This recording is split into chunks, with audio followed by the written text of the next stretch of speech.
Hi, this is Simone Cohen from Chocolate Audio, and today we are showing you the capabilities of the 88 series piano engine that is featured on every piano we have on sale.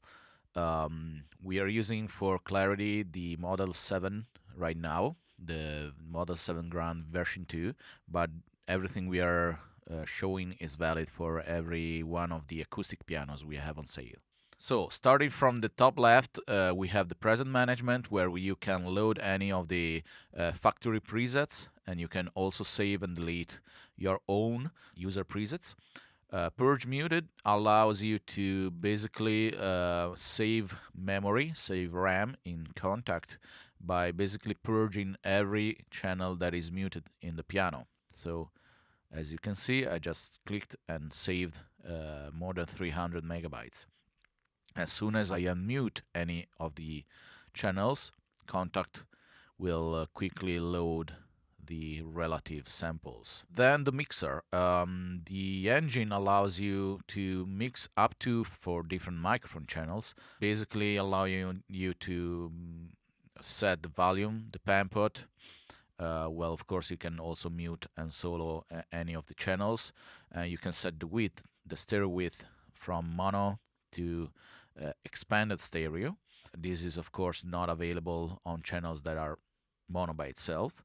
And you can also set the reverb send, so the amount of signal that goes to the reverb engine. More on that later.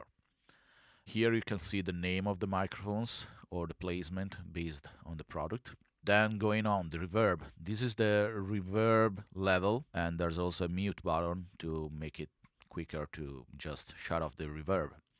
The master volume, which sets the volume after the 4 channels, and the master width, and the swap left and right button that basically swaps the left and right channels. Going here, tune, you can basically have the engine play the piano at 440 and 442, but of course you can also use the master editor in Contact to set the master tune for the whole instance of Contact above here, which is also another way of doing that. Or you can also tune in a sense of semitone from above here, any way you like it. The advantage of the tune here is that you can save presets if you want and stuff like that. Then we have the master EQ. Master EQ is pretty effective, so I'll play back a couple of example to show you how the EQ acts.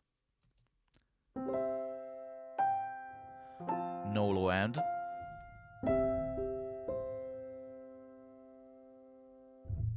Tones of low end.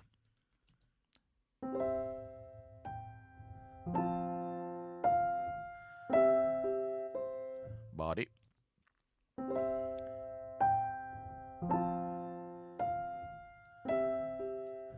And top end. The top end is also, let's say, manageable using the lead setting. The lead setting basically emulates the openness of the piano lid. So open basically applies no filtering, half emulates the piano lid half opened or closed, and applies a low pass filter.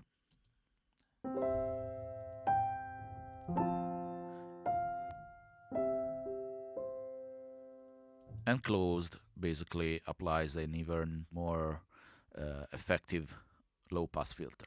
Back to the velocity, realism, and piano tone. This is rather important in my opinion, and it allows you to basically set the response of the piano based on your keyboard and based on your liking. So by preset, the velocity response is linear, but you can set it to exponential and logarithmic in any way you want. So let's listen to this sequence.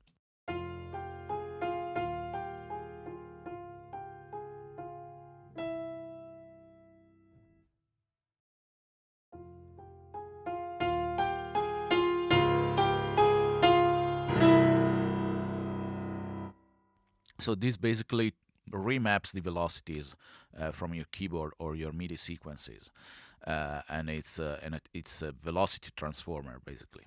The Realism knob basically is a master knob for all of the effects that are linked to to the piano, like the key noise, the key release and key down noise, the release trails, the pedal noises and everything else. So it's basically a way to make the piano sound, if muted, it will sound more like some digital piano kind of thing you might be used to and whatever.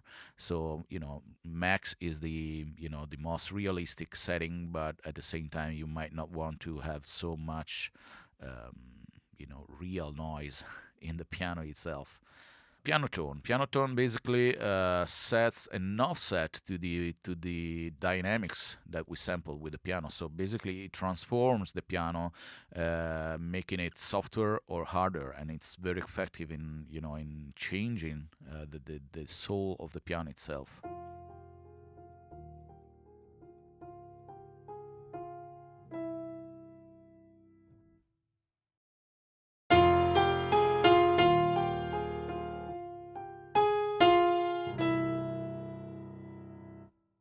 Now let's go to the advanced page.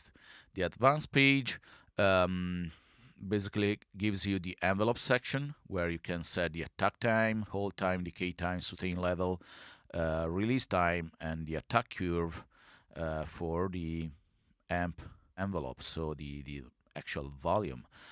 So to give you an example, as usual,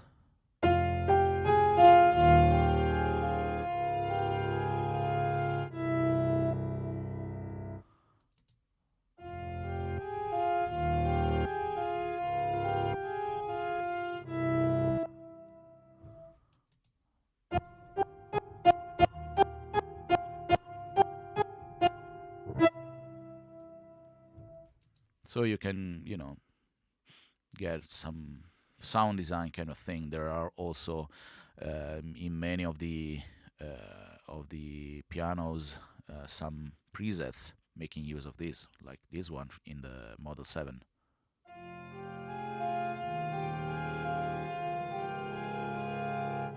Just to give you an example. Then the Realism section, which is basically linked to the Realism knob that we saw on the main page. In the advanced page, you basically can set the level for any of the additional noises, basically. So the pedal noise, the resonances, so what is played back when you depress the sustain pedal, the key off noise, and the release trails.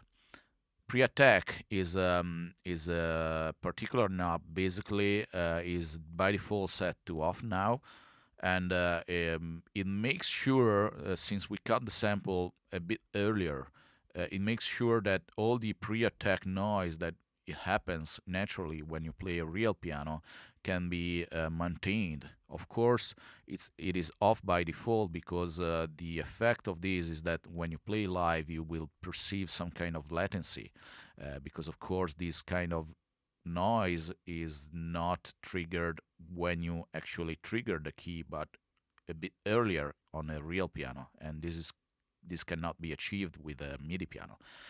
So if you want to use that and make the sequence even more realistic, you will have to basically anticipate the whole MIDI sequence by a few MIDI ticks based on your likings. So might be very effective in getting you some even more realistic kind of tones. The effects page allows you to EQ. Even though the names are similar, the actual bands are set in a different way. But basically, every single channel can be EQ'd in the low frequencies, in the body section and the air section, so the top end. And you can also set the compressor, the preset compressor, and the reverb, which is based on IRs, so impulse responses. In version 2, we added quite a bit of our custom impulse responses, and now we have 101 impulse responses in version 2. As you can see, there's quite a bit of a selection. And you can set, of course, the size, so the relative size of the impulse response, and the distance, which is basically a pre-delay. So it tells the engine when to play after the signal arrives to the IR reverb. The compressor has 22 presets, times 2 basically. The thresholds are a bit different, and the plus versions are thought for a situation when you use 1 or 2 microphones and not more. It's basically a preset compressor, so we make the presets for you, and you can just set the amount of the particular compressor preset that we choose. Back to the advanced page, there's also, since version 1.5, this more button. The more button brings out this keyboard response kind of graphic.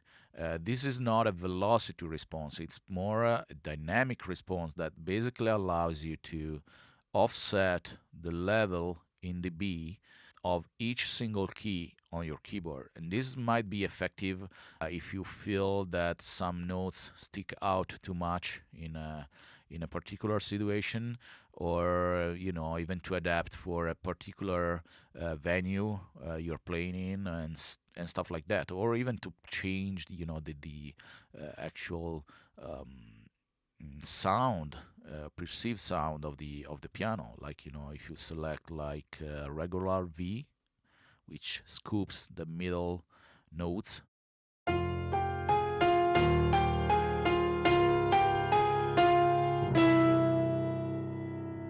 or anything. So you can either use the preset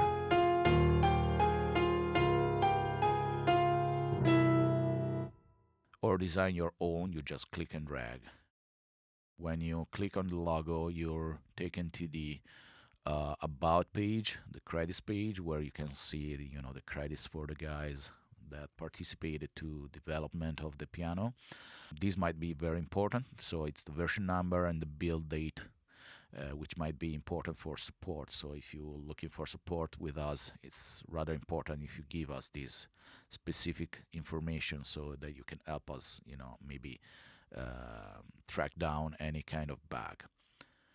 So thank you for listening, and have a wonderful experience with any of our pianos.